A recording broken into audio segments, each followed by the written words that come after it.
Sometimes you hear people online say that gear doesn't matter, and I like to say that gear doesn't not matter because there are certain things that you just can't do without proper equipment.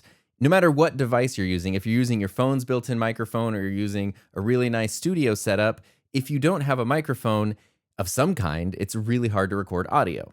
So there are situations where gear is the limiting factor to letting you do what you need to do. And as you dive further into the workflow, then you can discover specialized pieces of gear and different types of gear that just help make things easier and help fit your needs and your workflow better. But I don't think that gear should ever be the limiting factor. If you want a really nice microphone like this Rode NT1 Signature Series that I'm using right here, and these come in a whole bunch of other cool colors too, I totally get it. That's awesome.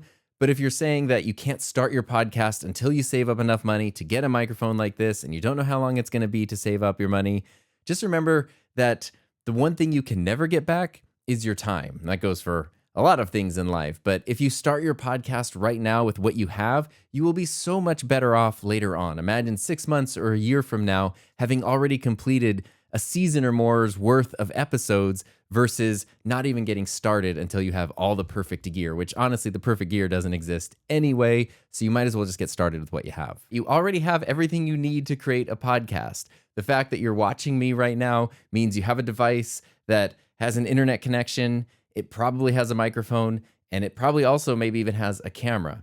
That is everything that you need right there.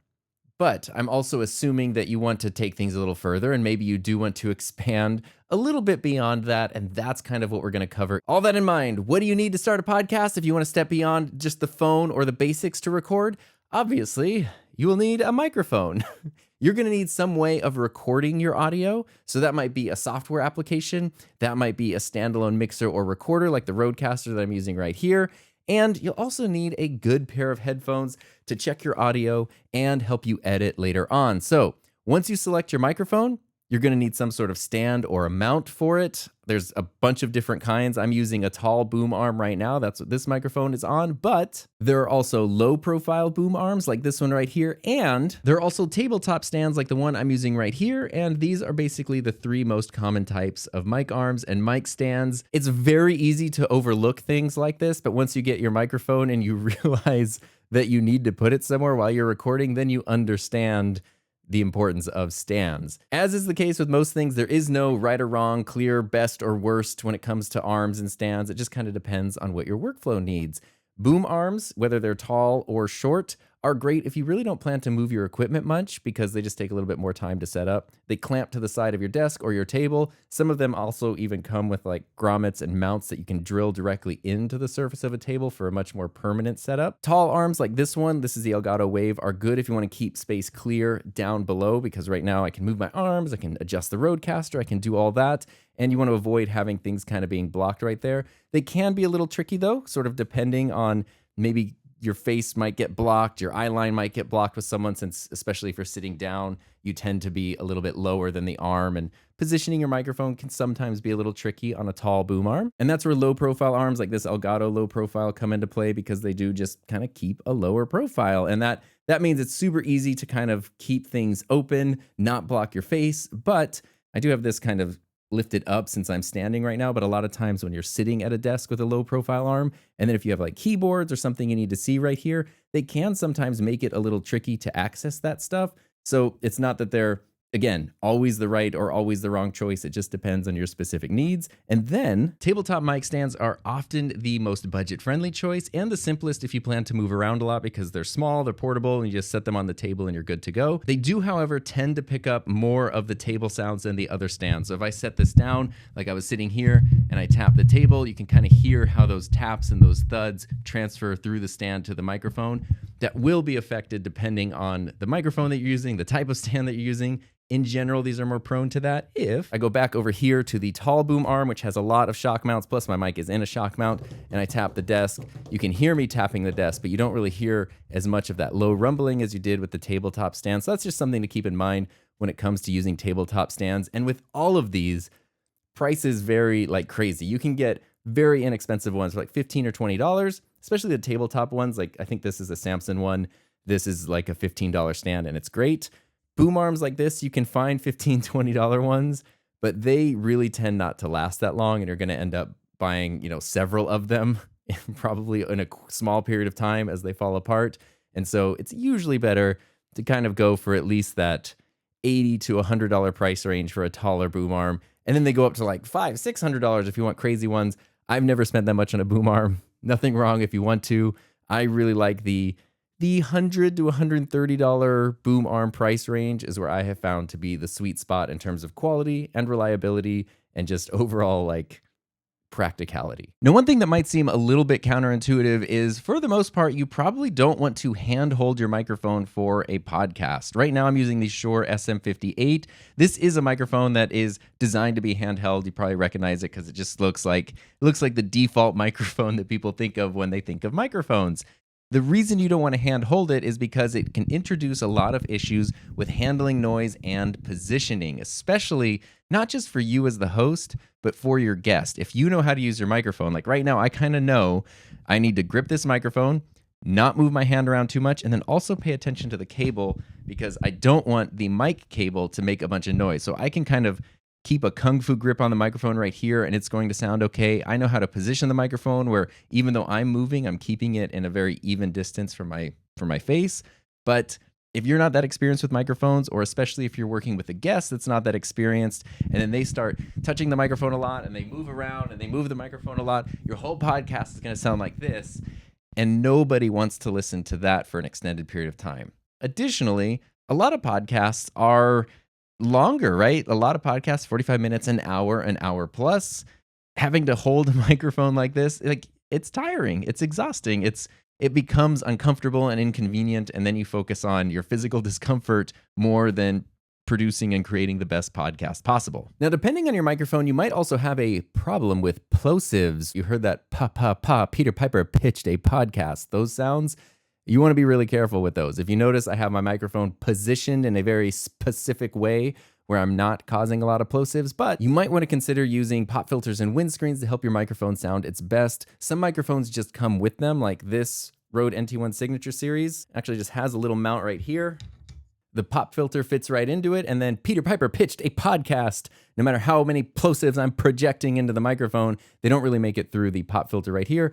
The problem, and the reason I wasn't using this before, is just because, especially when you're doing video-related things, sometimes pop filters, mostly pop filters, really not windscreens, can get in the way. Windscreens are these things right here, these foam things that go over the top of a microphone, and lots of microphones, again, just come with these. A windscreen pretty much does the same thing as a pop filter. It goes over the microphone and protects it from wind and plosives and things, and the biggest difference is that a windscreen covers the whole microphone. So you kind of notice this pop filter right here just went in one side of the microphone, but if there's wind blowing from the side because I'm outside or something, all of that's still going to get through. It's only blocking sound from this direction right here. So these are good indoors, in a studio, with certain specific types of microphones. A windscreen covers the entire microphone, so not only is it going to protect from plosives, but it's also going to protect from wind noise or anything coming from any direction of the microphone.